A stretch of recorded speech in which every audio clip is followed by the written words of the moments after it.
How to fix mobile data is slow in Realme C53 or C55. So watch this video carefully and follow every step as I'm showing in video, and don't forget to subscribe the channel. So let's start the video. First of all, open settings.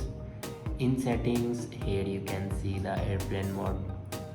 Now here you can turn on or off your airplane mode.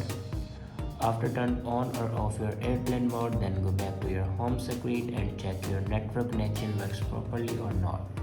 If it doesn't work properly, then update your network connection.